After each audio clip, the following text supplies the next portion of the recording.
Pathogen. Now, this again is an important thing for you because what pathogen comes, what area comes, these are important in MCQs, which are commonly asked to you. So, the most common organism that is reported is Staphylococcus aureus. In 65% of the cases, the organism is staph. Do we incur gram-negative organism?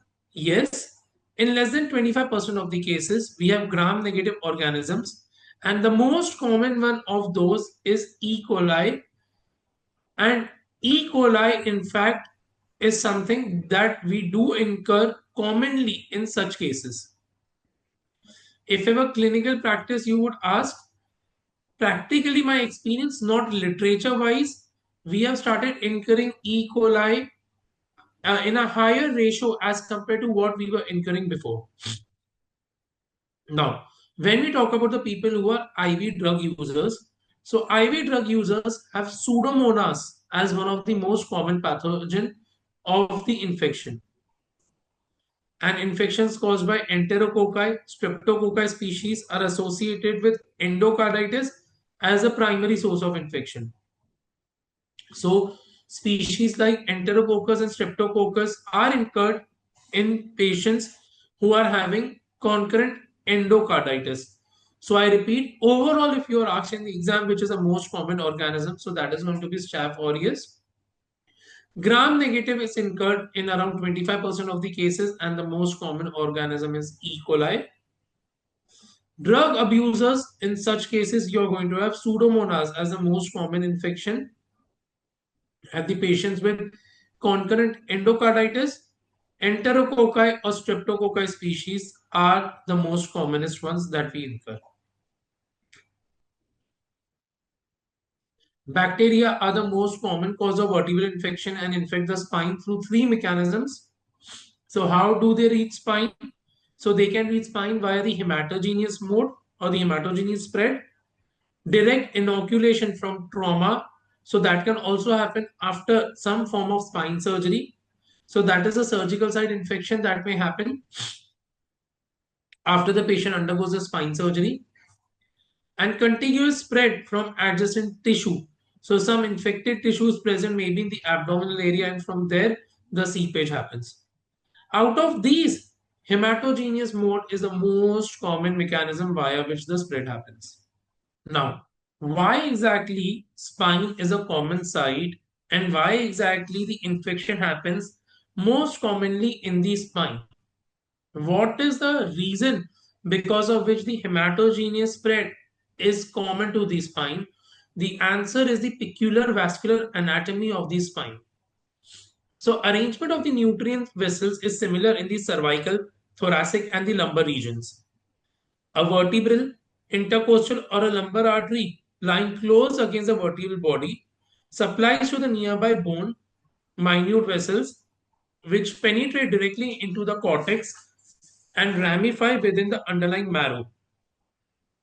So the vessels arrangement is peculiar in the way that cervical, thoracic and lumbar regions, in these areas, for example, in cervical, we will have the vertebral artery.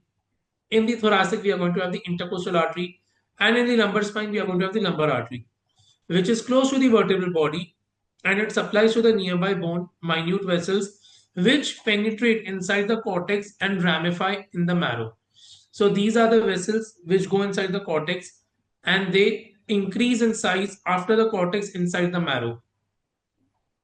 At each foramen, posterior spinal branch enters the vertebral canal, divides into the ascending and the descending branch. So the posterior spinal branch would enter the canal and then it will divide into a branch that will go up and go down, ascending and descending. Each branch anastomoses with those from segments above and below and from the other sides. So there is an anastomosis that will happen between these ascending and descending branches, and even of these branches with the branches from the other sides, because we have two foramens at each level.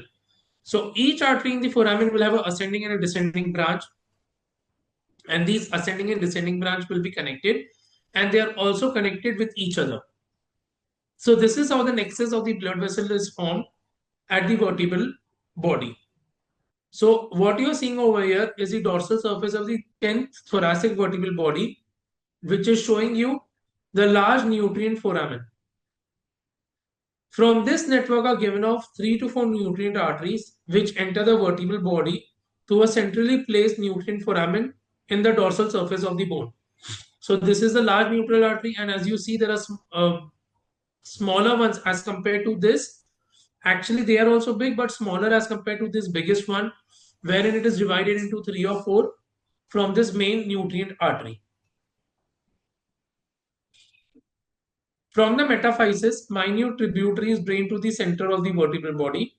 So as you are seeing, these are the vertebral, these are the arteries which would go inside the vertebral body and form the tributaries like this, and that would drain in the center of the vertebral body, being collected into a large valvulus venous channel which emerges from the central dorsal nutrient foramen, drains into a vast loose plexus lining the vertebral canal.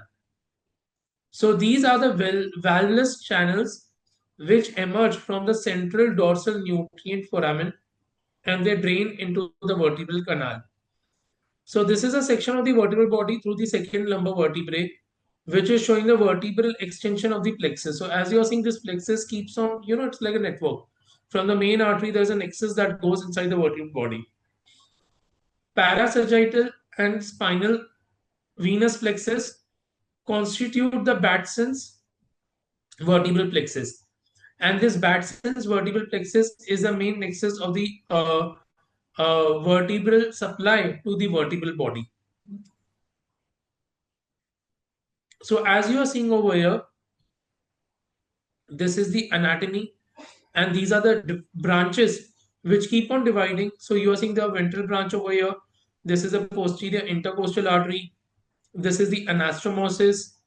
Anterior vertebral branch. This is the anastomosis over here with it. The dorsal branch getting anastomosis again. Dorsal mucosal branch, spinal branch. So all these arteries, as you are seeing, there are different branches and they keep on having anastomosis with each other as well. So these are all sourced from the aorta at the lumbar level. From there, you get the lumbar artery, and these are the different branches that keep on forming, which get connected to each other as well.